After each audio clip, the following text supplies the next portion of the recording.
Hello, good morning and welcome, and I hope this finds you well. Welcome to our latest Bath Life Business Club, the first one of 2022.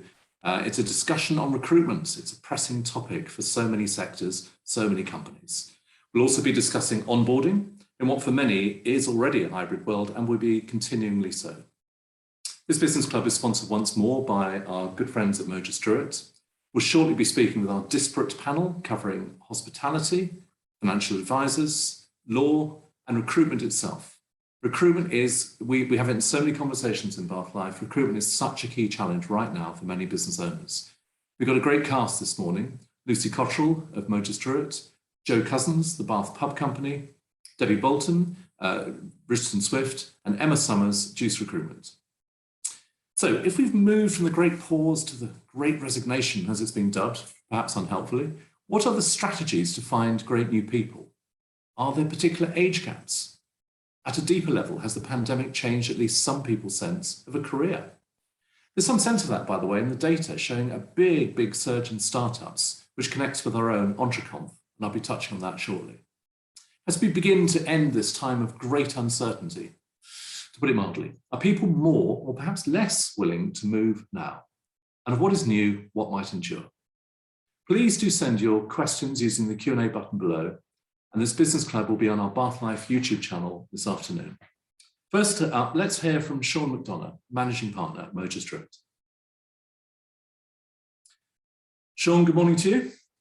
Morning, Greg. How are you? I'm sort of okay. How's your year dawned? What's it been like for Mogers? Yeah, it's been good actually. So a funny end to last year, of course, like everybody did, and we had a flurry of cases across the business, which was all a bit boring. Everyone was fine, but it just disrupted our events in advance of the disruption that came towards the official disruption. So we had that to deal with, which was disappointing. But yeah, everyone's firing on all cylinders. Seemingly the break was overdue for lots of us, but seems to have done most of us the power of good. So yeah, lots of energy, lots of work on. So yeah, feeling very good about things. And how are you, your team, but also your clients viewing 2022? If you could try and sum up the spirit of the age. Yeah, it's hard to say, isn't it? It's difficult because it does seem a bit mixed. I think there's lots of activity going on across lots of different teams. So clients seem to be busy commercially. Lots of private client work going on. Property market's still booming away, which is a surprise, but that's still a very busy sector. So there's still lots of activity right across the board. We're in the middle of preparing for a new financial year. We just had a really new business plan, those types of things. So we're very busy, very focused on those types of things. So yeah, lots of positive things going on. I think we're one way or another, we're all gearing up for, if not the new normal, the next normal. And to you and the Mogers team, good luck, and thanks again for sponsoring the Business Club. Thank you, Sean. Thanks, Greg. Thank you. Right, some news from Bath Life before we get going. Talking of business clubs, our Bath Life Business Clubs will be absolutely delighted to say will be returning in real life shortly. Fresh thinking over fine lunches, plus the opportunity to do that all too rare thing, networking.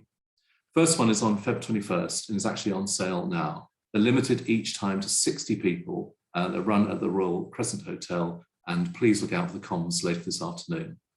Separately, our business surgeries will be continuing virtually. You can see some of those involved in recent times here. Legal, financial, there's a whole list of companies which we've had involved with this, educational, particularly the university, property, marketing, technology. Do also check out our Bath Life YouTube channel. Forthcoming ones include 3 or 4 more in the Discovery series with the University of Bath School of Management, plus one with Milstead Langdon. You might consider having your own video webinar via a Bath Life Business Surgery that deep dive showcases of your expertise through discussion. Bath Life Awards.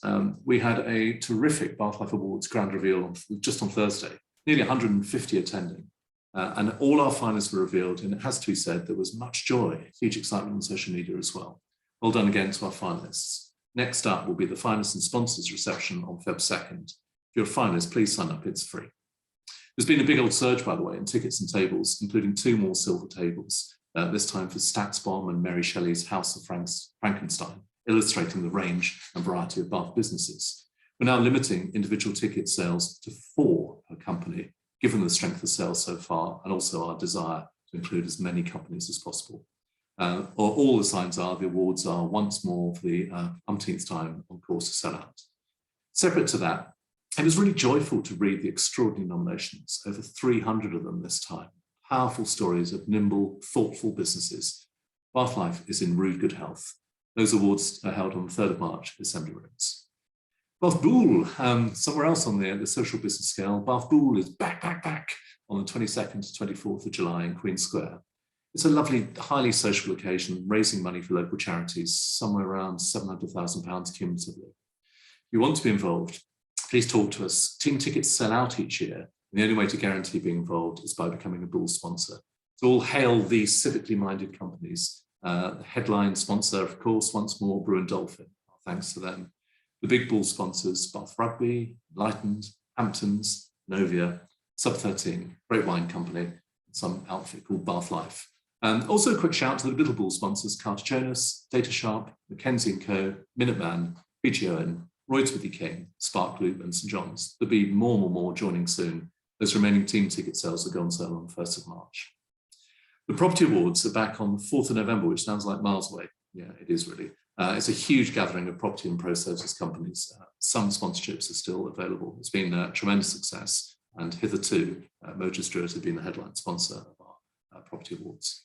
EntreConf, our entrepreneurs event, EntreConf, is returning on June 30th, following a successful inaugural EntreConf last year. Stimulation, insights, and networking.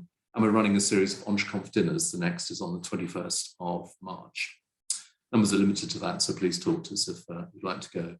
EntreConf covers any sector, and there are some incredible, inspiring companies out there, which we're delighted to feature. Talk to us about how you might be involved. At the heart of all we do is, in Bath, of course, is Bath Life. And we're really proud to publish a magazine that celebrates all the good stuff in Bath.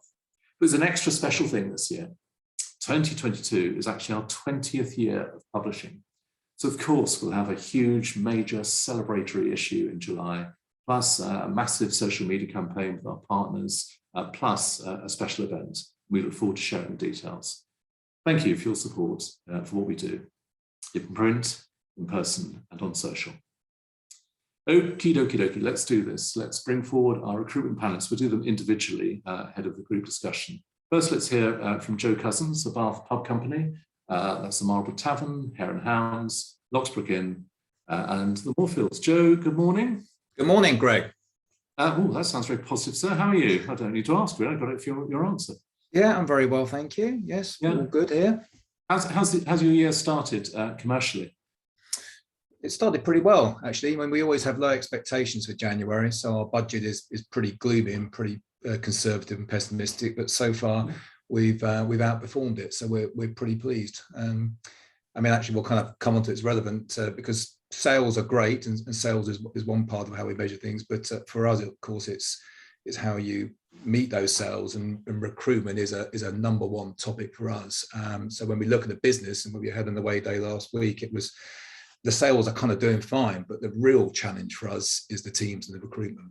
Well, you've neatly anticipated my second question, which is where on the list of your concerns does recruitment sit? So right at the top of the tree. So why, a couple of things. Why is it so significant now? And what previously might have been top of your list of concerns? Well, to be honest with you, it's been top of the list one way or another, or pretty close to the top for quite some time. I mean, it's been a challenge for hospitality for years, really. Less people are kind of coming into the industry generally. A few years ago in Bath, particularly, there was an explosion of casual dining chains and so on, and we found that there were more and more jobs, so it became harder, and it's become progressively harder. But of course, like many businesses and industries, the pandemic has thrown it into even sharper relief, and it's become even harder because it coincided with losing access to a lot of European labour, which was always a pretty fruitful source. How very, very broadly, how significant was that the European labour to you as a proportion of your total workforce? I mean, it was big. I mean, it certainly provided useful access to kitchen jobs, kind of KP jobs, commie jobs, and so on. It was quite difficult to kind of tease apart how much was down to that and how much is down to the pandemic, because of course they happened pretty much at the same time. But the pandemic certainly for our industry, was bad news. An awful lot of people reevaluated what they're doing, and an awful lot of people left the industry. So we went from a difficult recruitment situation to an even harder one when we came out of it. You possibly had, I don't want to make it sound more miserable for you, you possibly had sort of three areas of a Venn diagram. You've got Brexit as one, you've got the pandemic as another, and you've also got the age profile. There is some metrics that the younger a potential worker is, the more likely they are to reevaluate what they're doing for their career. So, and your workforce on the whole would skew quite young, I would imagine. Yeah, although I think a lot of the chefs who left the industry were people who perhaps had family, and I think that they got used to years working in this industry and working late nights and unsociable hours, and suddenly they had all this downtime. Suddenly they were forced to be at home, and they thought, well, no, I rather like this. Who can blame them? And I think that they decided there was life outside the kitchen, and a number of them decided to go and check out something else. Yeah, when you break the magic spell of continuity, anything can happen, I guess, and not all of it good. But if I could ask you to step aside, we'll have you back onto the panel in a session, and we'll open up to some of the broader things, but thank you. Let's go into the pro services world of finance. And by the way, incidentally, we have our special Bath Life Pro Services feature coming up soon, published on March 25th. But here's Debbie Boulton of Richardson Swift. Debbie. Morning, Greg. Good morning, Debbie. How are things for you? How's the week started? Yeah, not a bad start to the week. January is a busy time for us. Obviously, January tax deadline, so it's always a busy month. Yes, HMRC have helpfully extended it till February, but we're still doing as much as we can to get everything done by the end of January. So we've got a week to go. Big push to try and get as much done this week as possible. Well, thank you for sparing us out at a busy time. One specific for you is that perhaps, by comparison with Joe, it's not exactly like for like. On the whole, you would require skilled, trained, graduated, accredited people to join Richardson Swift as opposed to first jobbers. Has that created a different dynamic when it comes to recruitment in these times? Yeah, I mean, as a professional firm, we've always recruited at all levels. So we always take on trainees. I think that's very common in the industry to take trainees on, whether graduate or A-level students. And that is still the case, but you can't beat the fact that sometimes you need people who can come in and hit the ground running and do the job. And that's where we're finding the difficulties on recruiting are you're already qualified people, newly qualified, who can come in and be useful to us from day one. So that has been really challenging, and I'm sure Emma will touch on it, but I think, it's a candidates market out there. And typically we would perhaps pick people up who've qualified in a larger firm and perhaps now want to work in a smaller firm where they can be involved in all sorts of levels. And finding those people, the jobs available to them, they can very much pick and choose where they want to work. So that gap is the sort of mid-20s to mid-late 20s. Is that the area, that cohort particularly? Yeah, definitely. And that links in with what you were saying with Joe, with that age profile of reassessed what they want. And, whereas when I was that age, you did whatever you needed to do to progress your career, if that was long hours or, being very flexible in what you did. I think the younger generation are a little bit more sure of what they want, and they're coming to us and almost trying to dictate, well, actually, I want to do 2 days in the office, 3 days at home, and I want this salary. And, it is a bit more, they know what they want, and they're not perhaps prepared to be as flexible as we all were years ago, maybe. The old hierarchies and certainties of recruitment that companies will look down at the serried ranks of candidates and choose that one. It's no longer like that. It's a much more interactive approach, I guess. Yeah, I think so. I think it is, there just aren't the candidates out there. So it's certainly not a case of, getting 5 decent CVs in, interviewing 3 second interviews. It's more a case of, luckily we work with some recruitment firms who know us as a firm very well. So when they find someone who they think would be a good fit for us particularly, they send them our way. But, it's certainly not a case of having lots of candidates to pick from. We'll come on to some of your specific solutions in the panel session shortly. But the same question for Joe, really. Where on the list of concerns for you in terms of the business does recruitment sit currently? Very, very high. I mean, we've got a directors meeting this afternoon. It's certainly be on the agenda because, like what Joe was saying, you know, we're a growing business, and you know, we're not going to be able to meet our aspirations if we can't get, you know, the team in to do the work. So we are going to be restricted if we can't get the right team in place. So it's very high on the agenda. Just to tease that a bit further, are you already or are you shortly in danger of having to turn down work because you lack the capability to deliver? I'd like to think not, but you know, and that's why, you know, we'll come on to that with some of the solutions, but we're certainly looking at how else we can do it, because, you know, you try and recruit, if that's not really working, you don't want to go down the route of saying, well, that's it, we can't grow anymore because we're restricted by the people we've got. You've got to think, well, how else do we adapt, which is where we are. And in a particularly regulated environment, the opportunity, I would imagine, to partner or collaborate perhaps with others is restricted. I don't know. Perhaps that's an yeah, not. I mean, if you mean like outsourcing and things, there are obviously, if you're using outsourcing partners, then they follow the same rules and regulations that we do. But yeah, it's certainly another avenue to look at. Yeah. Thanks, Debbie. We'll see you again shortly. Thank you. Now let's talk with a professional in recruitment, and by the way, a big plug here, of course, a sponsor of the Bath Life Awards from Juice Recruitment. Here's Emma Summers. Oh, good morning, Greg. Good morning, Emma. How's your year begun? Do you know, it's busy, absolutely crazy busy. I mean, I was just hearing you're 20 years and we're 25 years next year. So you look younger than me, Greg. You're doing well. Well, if ever you thought of having a very big part of your 25th, I'm sure there's a fantastic venue called the Bulls Marquee in the middle of there at some point. Absolutely. It's got our name on it. Yeah, put your name on it. Tell us, I mean, with those years of experience, 25 years, how does the current employment Vista compare with other times? Oh my goodness.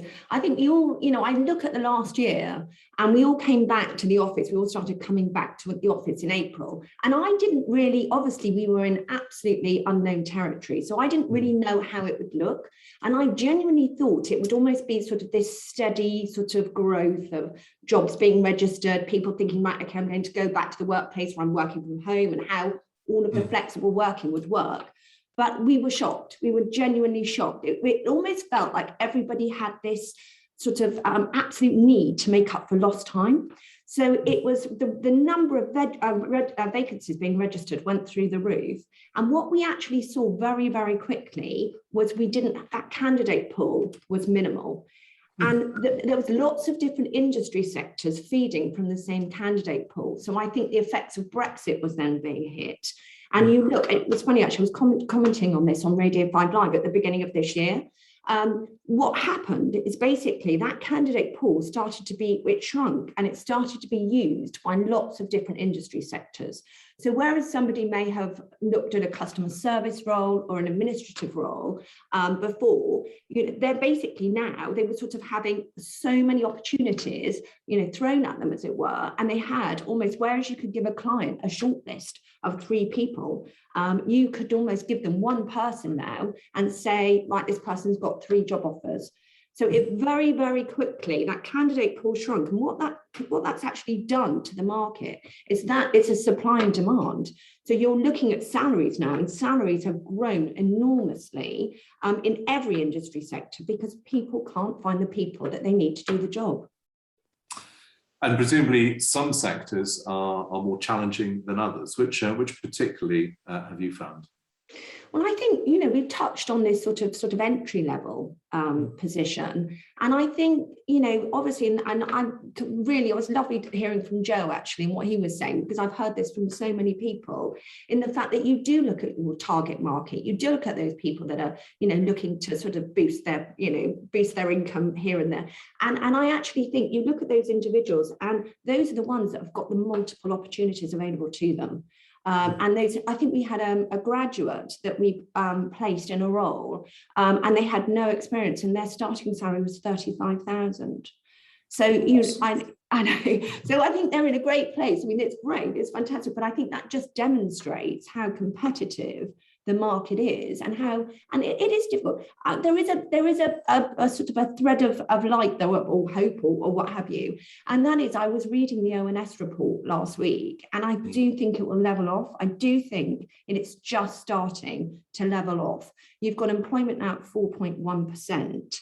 And I think even though the unemployment is so low, I do feel that the pay rises have actually slowed down slightly. So I do feel, even though we've had this sort of year or 9 months of slightly craziness, I do feel now that things will just start to level off. And I really hope that will sort of infiltrate then to the hospitality industry and make sure, yeah.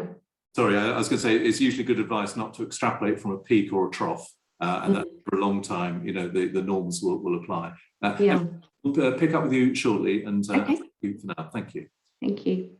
Last up on the panel is Lucy Cotterell from Mogers, Drewett. Good morning, Lucy. What's it been like, perhaps for Mogers, Drewett specifically, but also when advising clients about recruiting in these times? So, what you've heard so far, does that play through for you? Yes, it all resonates with me, particularly from our clients' point of view. So there are so many vacancies out there, very few candidates. So I think Emma and Debbie both mentioned it being a candidates market. And similarly, that is then being felt through the salaries that are being offered by employers to try and engage those individuals. So unfortunately, what that can mean for the organisation then is that salaries become a little bit out of kilter with the rest of the organisation. So there's some challenges there that employers then have to try and overcome within their organisation. So those challenges are absolutely everywhere at the moment. Well, there's a definitive position.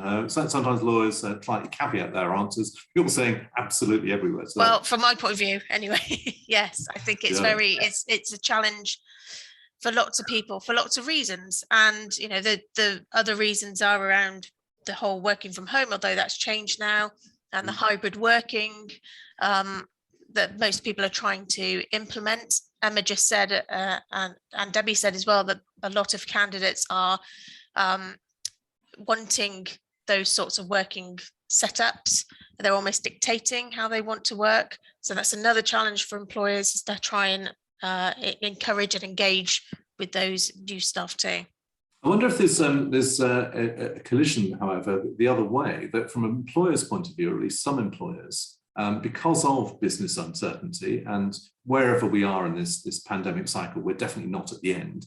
But because of uncertainty, clients perhaps have been seeking different contracts, maybe shorter, maybe more contingent, and there's a complete collision there with expectation of salaries and security and so on. Absolutely. How have you been navigating that with clients? You're right, because clients have been looking at alternative ways to try and recruit people. So temporary workers, there's been a big shift in trying to use more temporary workers just to fill a gap, because often if an employee leaves a role, you usually don't get much time between them leaving, them saying they're leaving and then they're gone, which then means you've got a bit of a gap there to try and fill, waiting for a new person to start. And with the pressures on recruitment at the moment, that gap can be quite long. So trying to fill those in with temporary workers, looking at, where able, perhaps engagement of freelance individuals too. So they're trying to just plug the gaps, I guess, at the moment to ensure work gets done. And one way for some clients, at least, plugging the gap would be taking on new people remotely, I guess, i.e. not in the region. So not exactly outsourcing, but simply if people can work effectively from home, they can work, or anywhere. Yeah, depending on the role, of course, that a lot of people are looking at alternative locations for their employees and ways of working. That again brings its own challenges, and I think we'll be talking a little bit about that around onboarding and bringing them into the organisation and making them feel part of that company. Great, Lucy. If you stay on, we'll bring back Joe, Debbie, and Emma. And by the way, anyone, please do ask questions. They can be anonymous, of course, so don't worry about any disclosures or anything like that. But use that Q&A button at the bottom of your screen. Otherwise, I'll just keep asking some questions. I'm going to begin with a specific one for Lucy. We will come on to onboarding, but specific for you, Lucy, and it applies to all those recruiting. Is it permissible to ask if applicants have been vaccinated, and then separately or relatedly, can you then refuse anyone who hasn't been? So you like to give me a nice challenging question, don't you, Greg? So, Yep. so the way it stands at the moment is that you can ask a candidate if they've been vaccinated, but only at the point of offer. So you're not going to ask that information when they apply. You're going to ask it once you've made that selection and that choice based on their suitability to do the role. And at that point of offer, you could then make it a condition.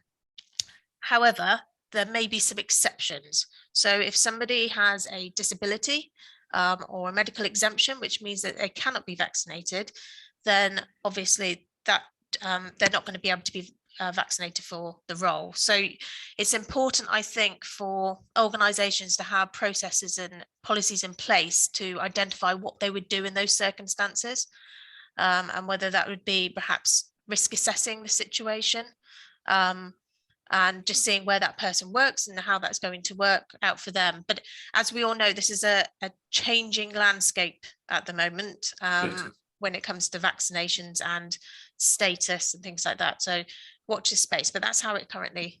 I'm sure it's watch this space. It's also watch your step, because it is an absolute minefield. But can I almost just role play that with you? Not literally, it'd be too much. To the point of making an offer, it's permissible to say, can you tell us if you've been vaccinated? What then happens if that person says, no, I'm not going to tell you?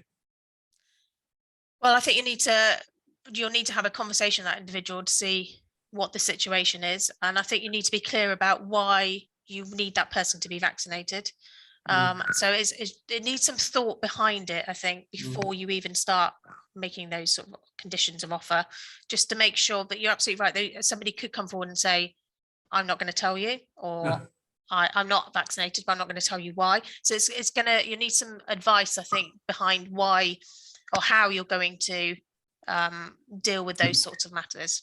And presumably you don't take advice from the Australian government about due process when somebody has been vaccinated. But I think you do have a slight get out of jail, if that's not too abrupt a term, because all businesses can ask people if they're coming to the office, have they got proof of negative lateral flow or vaccination? So you'd be covered as an employer to that extent. Yeah, I think, but the lateral flow, a lot of employers are asking their staff to take lateral flow tests. It is a matter of trust, I guess, over those things, and I think it's more of a cultural shift. So people just being more mindful about coming into offices, being with other people, and how they may interact with others and what impact that might have. Right. Well, I'll let you off the hook on that one, Lucy, because it's as you're saying, it's an ever-changing area, and I'm sure that anyone recruiting needs to be very mindful of current legislation, or at least interpretation of legislation, such as from Mogers, or indeed recruitment specialists differently, such as Juice. Let's come to an open question to you all. Do you expect in any way this current shortfall to ease in the year as the economy rebounds, or has there been a fundamental shift? Joe, perhaps you take this one. I think for our industry, it's going to be interesting to see what happens over the next 12 months. I mean, we're facing huge amounts of increasing cost pressures, and everybody's seeing their supply prices go, energy and so on. A big factor for our industry has been the Vat rate. We were given a break by the government with a 5% VAT rate for the last year or so. That's made a huge difference. That's given businesses cash to get through the uncertainty. But I suspect that some businesses may be writing checks they're going to find tough to honour when that VAT rate goes back up to 20%. So everybody's been increasing salaries to try and counteract the lack of candidates. I worry that some businesses are going to find it tough to be able to afford to carry on paying those salaries. I mean, we're looking at that. I mean, it's no surprise to hear perhaps that we're looking at price rises, because we look at everything that's coming our way: employers' NI, minimum wage, all these kinds of things. So is it here to stay, or is it going to change? I mean, it will definitely change. I mean, the market's going to settle down at some point, but I think we're going for a bit of a transition phase at the moment. I think we've got some sort of real fundamental problems, I think, in terms of kind of chef recruitment, particularly, that the industry is coming to grips with. It's going through a transition phase. Where we're going to have to kind of make that move from the traditional lower paid, long hours. You know, it just comes as part of the job. You have to kind of tough things out to actually having to compete and become a modern workplace that's attractive to the workforce. The second time today, Joe, I think you've anticipated a question, and here's one that's just come in from Lydia Tewkesbury on Bath Live. Do you think the hospitality industry needs to change in order to attract more candidates? And I guess part of that. Yeah, it does. I mean, because we all want to eat at certain times and drink. It is changing. I mean, the challenge is that with that change, it's putting more cost onto the business. And, you know, what we're questioning is how much of that are consumers prepared to take on. I mean, they all say on social media, oh, you need to pay your staff more and so on. But how will they feel about that when a burger is, instead of being, you know, 15 quid in the gastropub, is 18 pounds or whatever. So that's the balance that we've got. But absolutely, the hospitality industry needs to change. I mean, it's changed massively since I've been in it, where it's almost worn as a badge of honor that a commie chef would be expected to work, you know, 60 hours a week for 12 grand a year. It's completely changed, and it's continuing to change. And we're going through that phase at the moment where we're looking at our workplaces and saying, yeah, how can we improve them? How can we compete with other businesses to ensure that it's not just a decent salary, but the whole kind of bundle, the whole kind of work experience, and the whole kind of employee journey is up to scratch. Debbie, from a more macro point of view, what do you think the overall trend? You know, will this current situation ease as the economy, one assumes, recovers quite robustly this year? Yeah, I mean, I think like Emma said, it's going to settle down, isn't it? I think you know, overall what we see with clients is very much a similar situation with recruitment issues, but I think also the skills shortage is an issue for a lot of clients that we see where, you know, trainees, apprentices haven't been taken on in the past. Their workforce is getting older and a lot of the skills just aren't available. So I think there's going to have to be a mind shift for a lot of businesses that they are going to have to take on apprentices and trainees, and they are going to have to train them up, because otherwise this, you know, in some ways this is going to continue, that we're not going to have the skilled staff that we want. So I think, you know, providing everything coronavirus wise continues on the right footing and there's no more setbacks in that area, I think, you know, a lot of businesses we see are very positive about the future. You know, that they're raring to get going again and ramp things up. So hopefully things will continue to boom in that area, and we just need to make sure that people are available to meet the need. And, you know, it's like us internally, like, you know, it's looking at other ways of doing things. Look at your existing workforce, who could be skilled up to do other roles, and not just look at the traditional, oh, we need someone, let's look to the outside market, but look internally at what you've got and maybe changing around internal situations to get the people you need to do the jobs you need. Yeah, that's a very clear tip, and I'm sure slightly differently we've all experienced that during this pandemic, that people have had to adapt. And you know what, most people can adapt really, really successfully. We've certainly had that in the media team. It's remarkable how resilient and adapting people can be. So who knows, that may be one route through some of the shortfall. This has been called, it's a slightly unhelpful phrase, but it's been called the Great Resignation, with unprecedented numbers leaving their jobs. Why? Why has there been this glut of people leaving? Emma, perhaps so you're speaking with lots of candidates, I'm sure. Absolutely. Why would that be? I think there's a number of reasons, actually. I think we've all been in the pandemic. We've all been at home. We've all realised that actually how we used to work and how we have been working does work. So I think people will then push back and they will question, actually, I've really liked working at home. I've really liked having that flexible approach or that hybrid approach. It hasn't suited all. There's some people who love coming into the office and interact with others. But there's some people who think, actually, if I can go and pick the children up at 3 o'clock in the afternoon, then come back to work and actually work till 6 or 7, it just gives them that element of flexibility. So I think people have had time to question the way they work. And I think by doing that, they've actually decided what works for them. And then they've gone out and they've actually tried to find that opportunity that will work for them. Also, I think, you know, you find as well with this time, and we've even found it actually, you know, people coming back from Christmas. I think prior to, or last year, people were thinking, well, I'm going to sit still. I'm not going to move. I'm going to have job security. I'm going to stay safe. And I don't know what happened over Christmas, whether people, actually thought, right, it's now is a new year, it's time to move. It does normally happen, but it doesn't happen to this extent. And that's what I was sort of saying about the levelling off, because we've actually seen that in the last 2 or 3 weeks, more candidates than we have done last year, which is encouraging because it needs to level off. And you're looking at basically these pay rises, basically pay rises are currently at 4.2%. However, I was reading last week that inflation's at 5.1%. So exactly what Joe was just saying then, I couldn't agree more. What you've got is you've got basically wages that need to go up, but inflation and interest rates are going up as well. And actually all those costs are being passed to businesses. And actually, we can't all stay the same. We're going to have price increases in order to make sure that we actually carry on in business. So it's a fascinating market. It's a challenging market, but yeah, it's almost like, what's next? Yeah, no sooner are our businesses and employees just about beginning to come out of, I think we'll probably start saying that, the pandemic, then the new Vista has its own complications. I wonder if there's a feeling that, again, this is perhaps more for you, Emma, but across the piece, that of course, yes, there may be some people who are more cautious about change, that phrase, always keep a hold of nurse for fear of finding something worse. Is there a conservativeness about, for some people at least, that it's difficult to prize people out of jobs?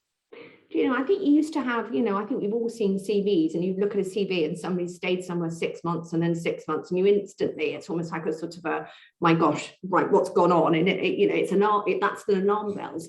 I think what will happen, this is just my thought process. What I think will happen is I do feel that the candidates will become much more particular about the opportunities that they're looking for. And you can see that already based on the pandemic. But I think also based on the experience we've had with this pool shrinking, I think businesses now will be investing in their people. And I think, again, what Joe just said about looking at the hospitality industry, you're looking at almost, it will be a career. So people will start investing in those individuals from an entry sort of level, and through training, through development, through allowing people to see what their journey looks like. And actually, this isn't something, which is going to be a sort of temporary opportunity of 6 weeks or 2 months or 3 months. This is actually something that could be 6 years or 8 years. I think that will actually give people the picture to see what different industry sectors can offer and what's right with them. And I'm really hoping, this is what I would love to see, is that we don't have that job hopping, and we do have people who have careers for longer. And develop themselves more. Well, I wondered, and for any of the panelists, I wonder if, to the point that, in times of great demand and lower supply, price goes up, classic law of economics. But I wonder if you're seeing any degree of shift, to almost Emma's point, a shift in what people are looking for. Money, of course, matters, and arguably it matters more now than most times. But are there other concerns or other desires from candidates when they're looking at your businesses about why they should join you? How do you articulate that? Joe, you're nodding on this one. I think we've definitely noticed that. I think that's something that we try and make a play on, is that you're joining a company with good values, and hopefully you're part of something meaningful. Things like climate change and social responsibility are increasingly important, especially for younger staff.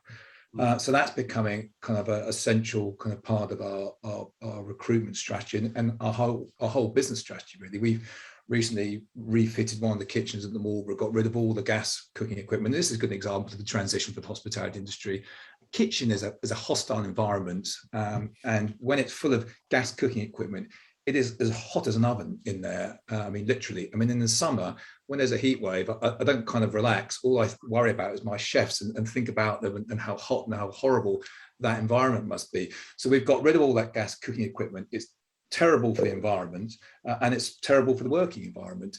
But that's expensive. But things like that, if you can go out and say that we are making the journey to net zero, and I think that's quite compelling for potential recruits. I think the trick, though, is, and the reason I kind of caught myself there, is to make sure that you can substantiate that. I think you don't want to be accused of greenwashing. So we've kind of played that down slightly until we feel that we're in a better position. But yeah, we've got 2 kitchens which are all electrical, and they are from renewable electricity. And we've got rid of the horrible gas equipment, but that's part of what we want to try and do to make that a bigger part of what we do. So then, but absolutely, people are looking for that. I mean, candidates, that could be the difference between joining you rather than the competitor. Yeah, because employment absolutely is a choice. It's a choice both ways. And, you know, maybe some employers are still stuck in the mire of it was their choice solely, and it's not. It's an iterative process, I guess, more than ever. Lucy, I want to ask you about this point. Given that candidates, or at least some candidates, have you know, a clearer sense of what they want and they want something different and so on, how do you advise companies when starters seek anomalies which the existing team doesn't have? Maybe hours, location, different form of hybrid, more flexibility, etc.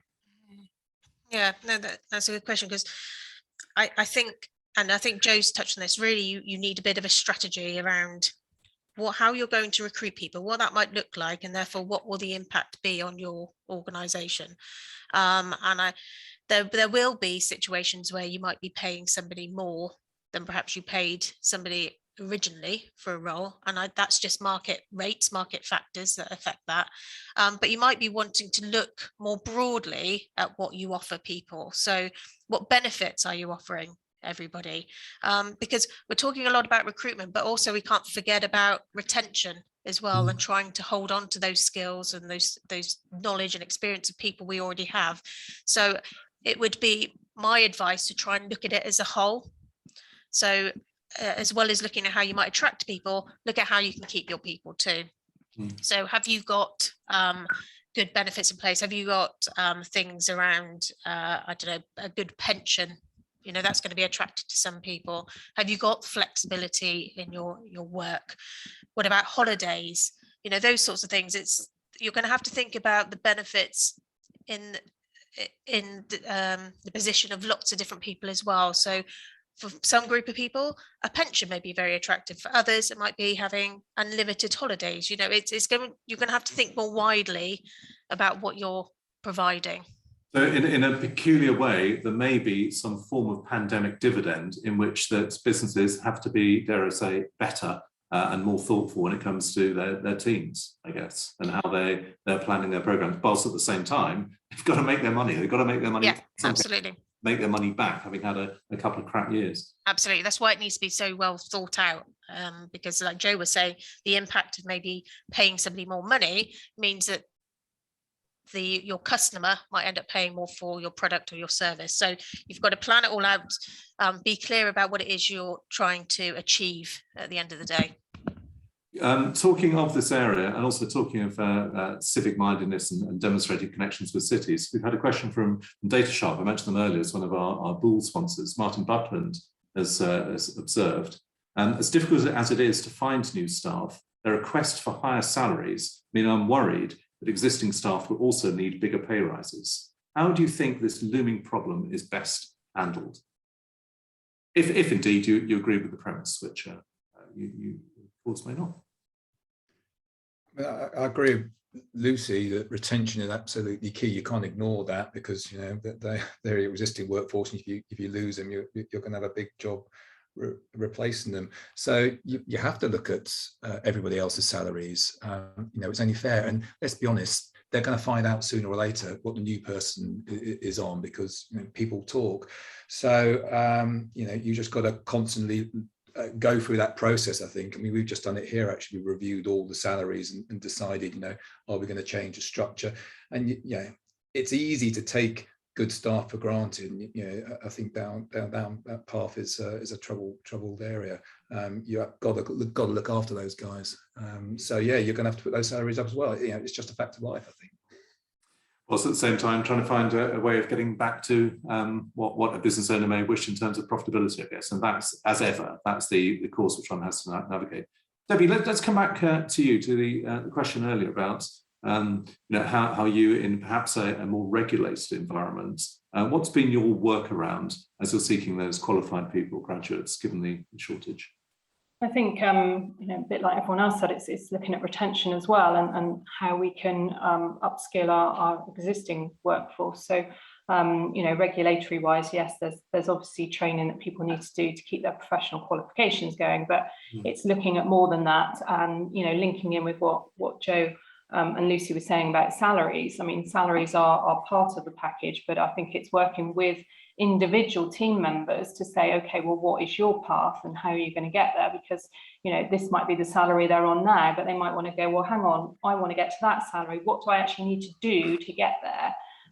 So we're working very hard with sort of having a sort of a career sat nav where people can sort of say, well, this is where I am and this is where I need to get to. And these are the modules and training that I need to do to get to that place. Because I think, you know, even if there's someone coming in is on a different salary, they need to know, well, okay, well, that's because they've got this different skill set. But if we can help you with those skills, you can then get to that salary as well. So rather than people just thinking, well, okay, I'm not getting paid the same, it's helping them decide how they can get to where they want to get to.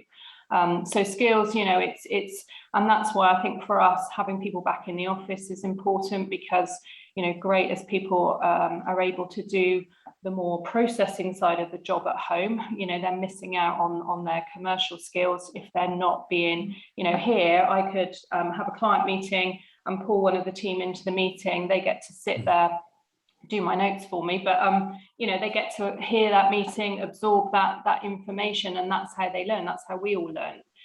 If they're not here, if they're remote, you're less likely to do that. So it's those commercial skills which I think, you know, we may see in the next few years a gap in that, where people have worked from home and they've missed out on that element of their training. You know, our graduates typically take 3 years to qualify. During that time, they'd normally be exposed to those type of skills, and it'd be interesting to see if those skills aren't coming through in the future because people have missed out on that working from home. So although you get people saying we can work just as effectively at home, it's looking at the wider team and what other people might miss out on if we're all working remotely. So it's getting the hybrid working right, getting the training in place, and making sure every member of the team knows where they are on that career journey and how they can get to the next step. Please, anyone, thank you, Debbie. Anyone watching, please do ask questions, as I say, anonymously or named as you wish. I want to pick up this point about retention, which obviously directly relates to recruitment, or at least the need for it. It's a dumb question in many ways, but how do you inculcate an extra sense of loyalty, particularly after these times? Because it's clear, it's key retaining people, but what can you be doing differently to have that sense of loyalty? Joe, this is one for you, perhaps. Crikey. I mean, I think it's your whole approach that engenders loyalty. It's the way that you manage people. I think it's involving them in what the overall strategy is and the vision, giving them feedback, making them feel valued, working on your company culture. I think those are the reasons why people stay. I mean, we're pretty good at that kind of side of stuff. I think that where we can do more is, I talked about before, like the working spaces. You know, we recently looked at the kitchen space at the Hare and House and you know, kind of step back. January is always a good time for this because you kind of got through Christmas and you say, right, what do we need to do to improve it? And when we picked it apart, we realized actually we're asking our chefs to work in a difficult working space. So we're now addressing those to try and improve that, so they've got the right tools and the right workplaces to be able to do their job properly. So I think it's just a constant process. It's a bit like with a customer offering, you're constantly challenging yourself to up the game and how good are you. You need to be doing that, I think, with the staff welfare as well. So we're looking at everything: the training, the experiences, the professional development, the personal development, the fun stuff as well. I mean, the fun stuff is really important about, in terms of retention and holding on to people. And that's loyalty, because people like working for the company, but you have to kind of not take that for granted. And that's the fun bit to do as well. I mean, people really enjoy that as well. So, you know, my ops manager is very good at recognizing people on their work anniversaries or their birthdays. It's those little touches that I think can make you different and give you that bit of extra loyalty. Yeah. And also the whole social glue, I guess, which someone in hospitality, that's a key part of. Emma, to that point, when you're advising companies when they're recruiting, how important is, I mean, again, it's a silly question really, but how important is culture, and how do you as an organisation actually get to understand a client's culture? I think culture is enormously important, absolutely enormously important, because I think, you know, at the start of someone's journey, they must have an affiliation to your culture, and that's why they would have joined you. And I think it's really important to demonstrate that at any which way you can. Sort of touching on the point that you made earlier about actually how retention, the importance of one-to-ones is enormous, absolutely enormous. I can't tell you, to just sit down. We've all been through this, roller coaster of a journey over the last 18 months. So to have that one-to-one, have that relationship with people, but also I think a demonstration of your culture needs to be through really every element of the employment. So it needs to be basically through their journey, it needs to be through their training, it needs to be through their development, it needs to be through how people are awarded, how people are recognized, it needs to be through actually making sure people feel that they can reach out if they're struggling in any which way. They have a point of contact to say, I'm not done brilliantly at this, or I'm going to do better at that, and actually you're there to support them. I think it's very much as well knowing what their journey looks like as well, actually where they can go, how they can develop within the business. And I think these things should be really transparent. I think probably we're not sometimes brilliant at saying this is what we do as a business, this is our offering.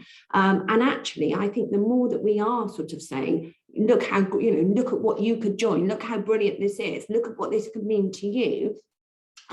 People then know the journey they're on and they'll buy into that. And people are wonderful. They'll give you 110% if they're bought in and they believe.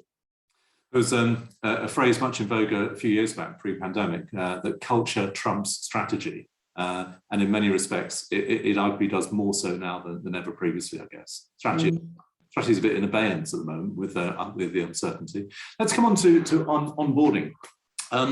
Both sides of the recruitment exchange, so the individuals and the companies, are having to work harder at onboarding. What have you been doing differently, particularly, of course, where it's hybrid or wholly working from home, which it has been in many cases? Emma, in fact, I'll stick with you, Emma, on this one. In terms of onboarding, what advice have you been giving? Different advice to companies about how to handle their onboarding approach? Yeah, we have actually. I mean, I think, it's very much about, we're just talking about that culture and how to bring it alive. Because it's so hard. I think we all remember last year, the year before, and the Zooms, and we're all used to them now. But I actually think that's been quite tough, I think, from an onboarding point of view, where you're sat with, the team and you're all bouncing off each other, and this is what we do at lunchtime, or this is where we go in the evening, and actually not to have that sort of social side of it has been quite hard.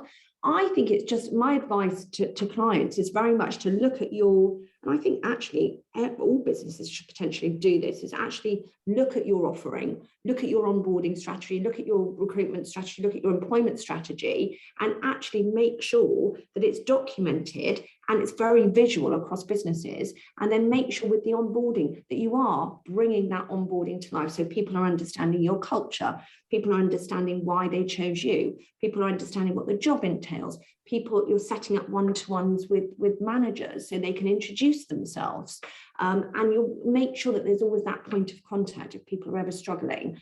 So it's just trying to bring it to life, I think, which is probably what we've all been doing, isn't it, over the last 2 years virtually. Well, Lucy, Debbie, Joe, any top tips about either directly in Lucy and in Joe's case, or through clients with Lucy and Debbie? Top tips on onboarding. I think you've got to start that onboarding process at the point at which somebody has agreed to work with you, to the point at which your offer has been made, and you've got to keep them engaged in quite a creative way at the moment, because we're having to work virtually a lot of the time.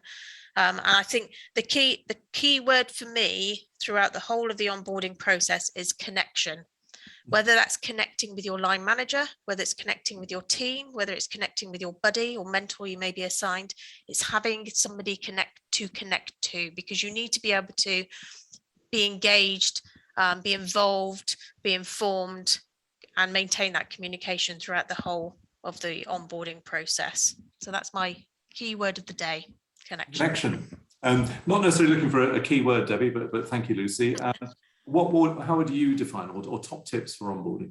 Yeah, I mean, like Lucy said, it's keeping in touch, isn't it? We recruited someone back at the end of November, and they're on a 12-week notice period. So, we're keeping in touch with them until they join us in February, March, to make sure, they're still engaged. We had great interviews with them, and we want that person to still feel, they're going to be joining us soon and feel part of us. And then when people do join, we recruited people over lockdown. It's the social side as well, getting them on the team's WhatsApp groups. And, if we always do welcome drinks when people join. So where possible, still doing things like that.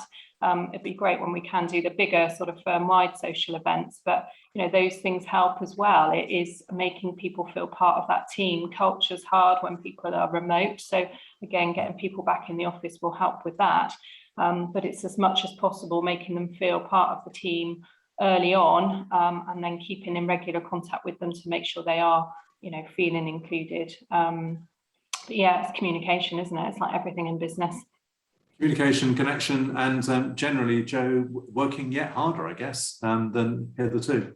Yeah, I mean, I'd echo what Emma says. You need to kind of break it down and think about what that onboarding process is. And we kind of went from a situation historically where it was all kind of a bit informal, people would join and so on, and it was all a bit messy. And I think that we learned that we needed to make sure that certain things happen. So now there is a process that our managers follow, which is, you take them through the job description, you talk about the company culture, you give them a tour of the building, you introduce them to, you show them where the toilets are, so there is a proper kind of process that we ask them to follow through. There's a day one process, there's a review at the end of the first week and at the end of the first month, just to make sure that they are reassured and they have the support that they need so they feel at home as quickly as possible. But I think having that kind of process pinned down and documented was useful, because then it's a standard approach that all the pubs, all the roles, all the employees go through. In a sense, I mean, just as you've been talking, it occurs to me what was at one point called the Great Pause, which of course has also been the Great Accelerator. We're seeing the same accelerative approach when it comes to onboarding. That this has been a trend for a long time. Onboarding and induction, as it used to be called, has been getting more profound, more thoughtful. But this has been a pretty propulsive push. We've got very good reason to be better than we have been previously. I guess, Emma, you'd buy that point. Absolutely. And I was just literally listening then, because if you actually look at sort of that acceleration, what onboarding remote working has allowed us to do is access to a huge pool. You don't have to be 10 miles or 15 minutes from where you work now. You can actually be in wherever, and still do the job. And I think then we're talking about candidate shortages, but it's actually looking at the location and the remit that people can work anywhere. And I think that's actually, that's opened, that's exciting. That's going to be one of the sort of the big ticks, I think, sort of post-pandemic, that it really has taken all the barriers down and allowed people access to people that we may have not thought possible before.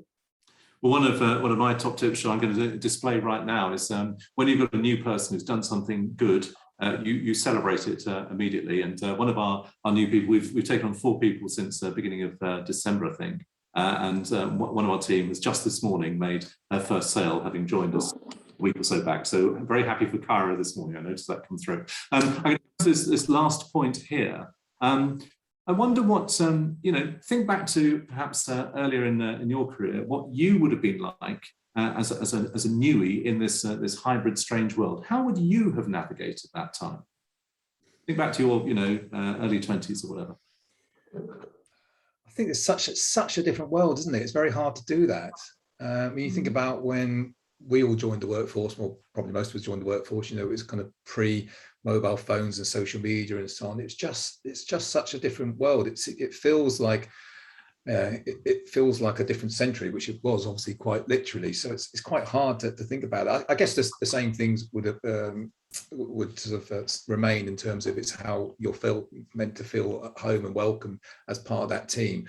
But the kind of professionalism in our industry is off the scale since compared to, say, what hospitality was like in the 90s or the 80s. Well, I couldn't agree more, actually. Just great. I remember being sat in an office. I think I've said this before. Sat in an office, and of course, when we started, there was no email. You go back and you can't believe how life has changed. There was just no email. You used to have cards because you didn't have a database, and you'd flick through your cards and you'd have a phone, and that was it. So I mean, my gosh, how the world has changed. And from a technology point of view, now I actually started off in hospitality as well, and I remember being terrified, absolutely terrified of the the head chef you know, and you got shouted at. There was pans going across the kitchen, and you were thinking, oh my God. So you just think, and now it's completely different. And I think everything's changing for the better, isn't it? Everything changing for the better. Lucy or Debbie, perhaps briefly, your thoughts. Had you been, you know, a newbie recruited in these times, how would you have adapted? I think the flexibility that people get these days is great compared to, you know, when I was in my late 20s and had a young family. I think, you know, I would have really welcomed that flexibility that we're able to give people these days. You know, it was still, I mean, you know, 20 years ago, it was still a case where it was almost, you didn't mention that you had a family, and it was still very much, you know, you were expected to be in the office from early till late, and not sort of, you wouldn't mention that you have to leave to pick up kids from nursery, etc. And I think, you know, the workforce these days have got much more flexibility in that respect, which is how it should be, and I think that's great. So I think, and you know, like Emma said, we wouldn't have even been able to imagine working from home because the technology just wasn't there. But you know, I think it's great that people have that flexibility these days, and that should continue, definitely.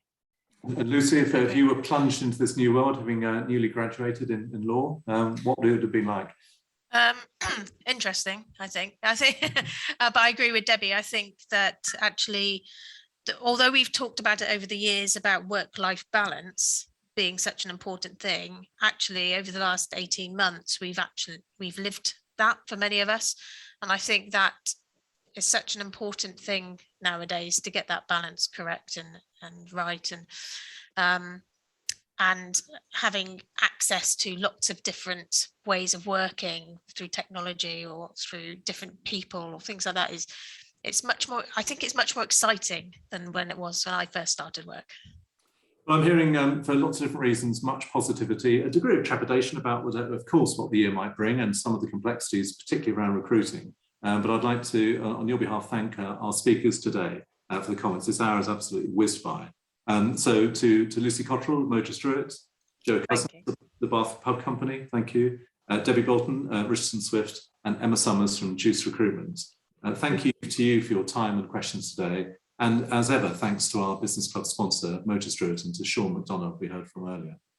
And of course, thank you for all for watching, and your support for Bath Life. One of the big themes that's come out here is, of course, when it comes to both attracting and retaining, the sort of reputation and authenticity. And we absolutely love highlighting that, as well as the civic elements in Bath Life and our events. But thank you for your support for Bath Life.